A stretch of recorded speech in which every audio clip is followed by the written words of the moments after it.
Dear students, हम अपना Indian economics में नया चैप्टर स्टार्ट कर रहे हैं LPG. LPG means liberalisation, privatisation and globalisation. देखिए बेटा, ये चैप्टर है क्या और किस बारे में बताएगा वो समझ लेते हैं। पहले मैं आपको एक स्टोरी सुना रहा हूँ बेटा, जो रियल स्टोरी है, पहले वो सुनना, फिर इस चैप्टर को समझेंगे, बहुत आसान हो जाएगा ये चैप्टर। देखो बेटा, आपको ये पता है कि हम 1947 तक गुलाम थे, मीन्स अंग्रेज़ों का हमारे ऊपर राज था। और फिर 1947 में हम आज़ाद हो गए, फ्रीडम मिल गई हमें। तो क्या हुआ बेटा, फिर जो हमारे उस टाइम पे प्राइम मिनिस्टर थे या महात्मा गांधी जी थे, उन्होंने ये डिस्कस किया आपस में कि हम गुलाम हुए क्यों थे। तो बेटा ये रिजल्ट निकला उनकी डिस्कशन के बाद कि जो ईस्ट इंडिया कंपनी हमारे यहाँ पर ओनली ट्रेड करने आई थी, मीन्स व्यापार करने आई थी, बिजनेस करने आई थी, और उसने फिर यहाँ पर आकर हमारी कमजोरियों का फ़ायदा उठाकर हमें धीरे धीरे गुलाम बना लिया, हमें धीरे धीरे गुलाम बना लिया। कैसे? आपस में राजाओं को बेटा लड़वा दिया था, फूट डाल दी थी, और राज करने का उनका जो मेन मोटिव था ये था। तो फिर हम डर गए कि अब ऐसा ना हो जाए कि फिर से कोई आए और हमें फिर से गुलाम बना ले। तो हमने एक पॉलिसी अपनाई उस टाइम पे कि अब हम फॉरेन कंट्रीज़ के साथ ज़्यादा व्यापार करेंगे ही नहीं, मीन्स ज़्यादा ट्रेड करेंगे ही नहीं। क्यों? क्योंकि जो फॉरेन कंट्री वाले आते हैं और हमारी कमजोरी का फ़ायदा उठा के हमें गुलाम बना लेते हैं, तो अब हम ऐसा करेंगे ही नहीं। तो 1947 के बाद इंडिया ने क्लोज इकोनॉमी बना ली अपनी। क्लोज्ड इकोनॉमी का मतलब होता है कि वो इकोनॉमी जो फॉरेन कंट्री के साथ ज़्यादा ट्रेड नहीं करती, अपने ही देश में ज़्यादा ट्रेड करेगी। तो ये पॉलिसी अपना ली भाई, ठीक है। फिर ये पॉलिसी अपनाने के बाद बेटा 1947 से 1991 तक हम आ चुके थे, तो हमें ये रियलाइज़ होना स्टार्ट हो गया कि हमने कुछ गलत कर दिया। जो इकोनॉमी या जो कंट्री फॉरेन कंट्री के साथ ट्रेड करती थी, बिजनेस करती थी, वो तो ग्रो कर रही है, और हमारी कंट्री जो हमने एक पॉलिसी अपना रखी है कि हम ज़्यादा ट्रेड नहीं करेंगे फॉरेन कंट्री के साथ, तो हम इतनी ग्रोथ नहीं कर पा रहे हैं। तो उस टाइम पे बेटा फाइनेंस मिनिस्टर थे 1991 में मिस्टर मनमोहन सिंह, और प्रधानमंत्री थे, प्राइम मिनिस्टर थे बेटा नरसिम्हा राव। उन्होंने सोचा यार गलत कर दिया हमने तो, और हमारे पास तो पैसा भी नहीं बचा अपनी इकोनॉमी रन करने के लिए, अपना देश चलाने के लिए, तो अब क्या करें। मनमोहन सिंह बोले ठीक है, मैं ना लोन लेके आता हूँ। वर्ल्ड बैंक के पास गया मनमोहन सिंह, और वहाँ पर लोन के लिए बोल दिया कि हमें $7 बिलियन का लोन चाहिए। तो वर्ल्ड बैंक और IMF, इंटरनेशनल मॉनेटरी फंड, यहाँ से लोन मिलता है किसी भी देश को। तो भाई वहाँ पर गए, तो मनमोहन सिंह को उन्होंने बोला कि हम आपको लोन कैसे दे दें, आपकी इकोनॉमी तो डूबने वाली है, आपका देश तो बिल्कुल डूबने वाला है, आपके देश के पास पैसा ही नहीं है कि वो वापस कर दे, रिटर्न कर दे। मनमोहन सिंह बोले ठीक है, ये बात भी ठीक है, हमारे पास तो 4 ही दिन का पैसा वैसे भी अपनी इकोनॉमी रन करने के लिए। बेटा इतनी ख़राब सिचुएशन हो गई थी कि अपना देश चलाने के लिए हमारे पास ओनली इतना पैसा था कि हम 4 दिन तक चला सकते थे, उसके बाद नहीं। फॉरेन रिजर्व बिल्कुल ना के बराबर था हमारे पास।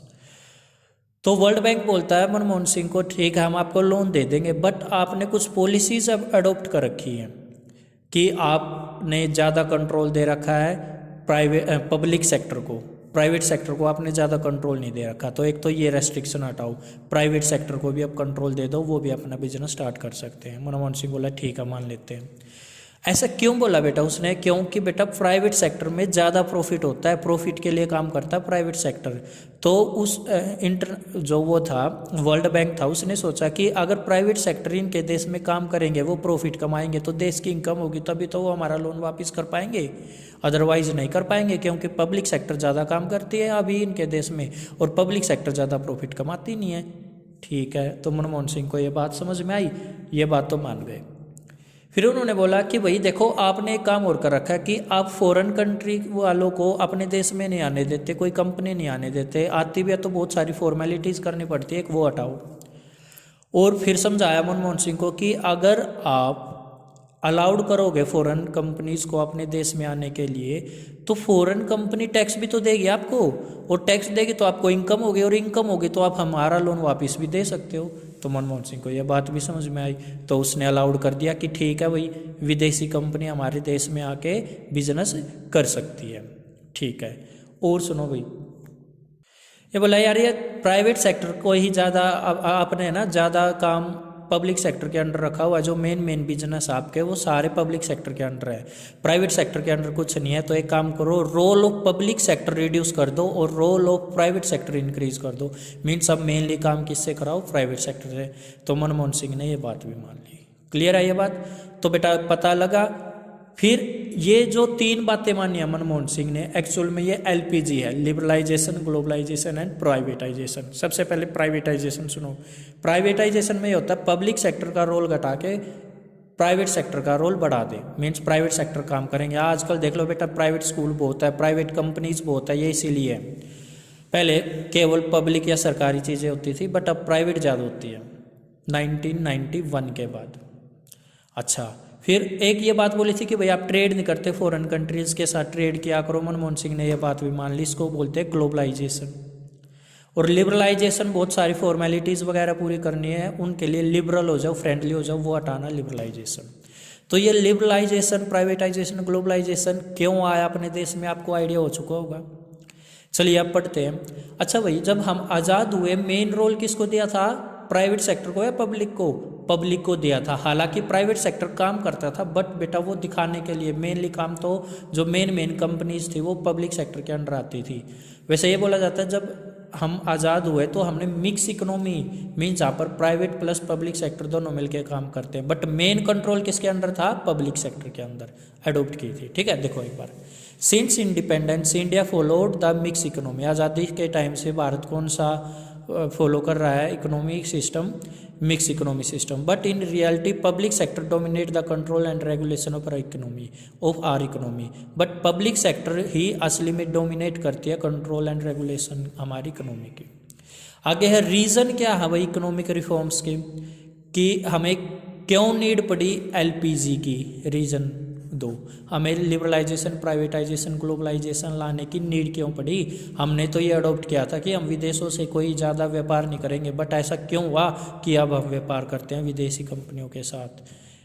ठीक है, या हमने तो ये सोचा था कि पब्लिक सेक्टर के अंडर ज़्यादातर सेक्टर रहेंगे और मेनली सेक्टर पब्लिक सेक्टर के अंडर रहेंगे, बट अब ऐसा क्यों हो गया कि प्राइवेट के अंडर आते जा रहे हैं। रीज़न बताओ। एक तो बेटा देखो, पब्लिक सेक्टर अच्छे से काम नहीं कर पाई थी, तो सबसे पहला तो रीज़न यही है, poor performance of public sector. एक बेटा हम deficit in balance of payment का मतलब है हमारी जो इंपोर्ट एक्सपोर्ट में गैप बहुत ज़्यादा था। हम एक्सपोर्ट बहुत कम करते थे, इंपोर्ट ज़्यादा ही कर लेते थे, या फिर ऐसे समझ लो हमें बोरोइंग करनी ज़्यादा पड़ती थी। ये है। अच्छा भाई, महंगाई बढ़ रही थी तो इनकम बढ़ानी थी। इनकम कैसे बढ़ सकती है, जब फॉरेन कंट्री के साथ ज़्यादा ट्रेड करें या विदेशी कंपनी यहाँ पर आकर काम करे तो हमें टैक्स मिलेगा। तो इससे निपटने के लिए, महंगाई से निपटने के लिए हमारे पास फॉरेन रिजर्व मीन्स विदेशी मुद्रा मीन्स डॉलर बिल्कुल ना के बराबर थे। ह्यूज बर्डन ऑफ डेट, बेटा कर्ज इतना बढ़ चुका था हमारे पास कि हमारे पास कोई इनकम नहीं दिख रही थी उसको उतारने के लिए, इसलिए LPG लेके आए। LPG लेके आने का मतलब है बेटा विदेश की कंपनी आएंगी और यहाँ आएंगी तो वो बिजनेस करेंगी तो हमें टैक्स भी देंगी और हमारे लोगों को रोजगार भी मिलेगा, जिससे हमारे देश की इनकम बढ़ेगी। आगे इनएफिशिएंट मैनेजमेंट, सीधी सी बात है बेटा, पब्लिक सेक्टर का ज़्यादा कंट्रोल था, उसकी मैनेजमेंट आपको पता कैसे होती है, बहुत अच्छे से काम नहीं करते वो। ठीक है, तो देखो, to manage the economic crisis, उस टाइम पे जो हमारी सिचुएशन थी फाइनेंशियली, उसको मैनेज करने के लिए इन 1991 Indian government approach the world bank के पास गई और इंटरनेशनल मॉनेटरी फंड के पास गई और हमने लोन ले लिया कितना, $7 बिलियन का। ठीक है, पर कुछ कंडीशन रख के लोन दिया था। वो क्या कंडीशंस थी देखते हैं। देखो बेटा, ये कंडीशन थी कि भाई एक तो ये रेस्ट्रिक्शन हटाओ प्राइवेट सेक्टर पे, दूसरा रोल ऑफ पब्लिक सेक्टर कम कर दो, और एक ये जो ट्रेड रेस्ट्रिक्शंस हैं, व्यापार से संबंधित जो भी रेस्ट्रिक्शंस है, पाबंदी है, उनको हटाओ। ठीक है, तो पूरी कहानी ये बनी बेटा। 1991 में कौन गया, मिस्टर मनमोहन सिंह। ये कौन था उस टाइम पे, फाइनेंस मिनिस्टर। इकोनॉमिक क्राइसिस, हमारे देश की फाइनेंशियल सिचुएशन खराब थी, इसलिए कहाँ पर गया, वर्ल्ड बैंक और इंटरनेशनल मॉनेटरी फंड, IMF की full form international monetary fund. ठीक है। तो वो बोले ठीक है लोन दे देंगे हम, बट ये रेस्ट्रिक्शन, ये 3 रेस्ट्रिक्शन आप हटा दो। क्या क्या? Remove restriction on private sector, reduce the role of public sector and remove trade restriction. तो फिर न्यू इकोनॉमिक पॉलिसी का मतलब बेटा एलपीजी आने का रीज़न क्या ऑब्जेक्टिव था? 2 तरह से ऑब्जेक्टिव बोल सकते हैं, एक शॉर्ट टर्म एक लॉन्ग टर्म। शॉर्ट टर्म में तो एक हम स्टेबलाइज रहे कि ये जो डेफिसिट है हमारे बैलेंस ऑफ पेमेंट में वो ठीक हो जाए। बेटा आपने मैक्रो इकोनॉमिक्स में बैलेंस ऑफ पेमेंट चैप्टर पढ़ा होगा, मेरी वीडियो भी है वो देख लो, ये पॉइंट जब ज़्यादा समझ में आ जाएगा। और एक जो फॉरेन रिजर्व है ही नहीं हमारे पास वो बचा के रखेंगे, एक महंगाई कंट्रोल करेंगे। ये तो थे हमारे short term objectives, mean stabilisation लेके आना।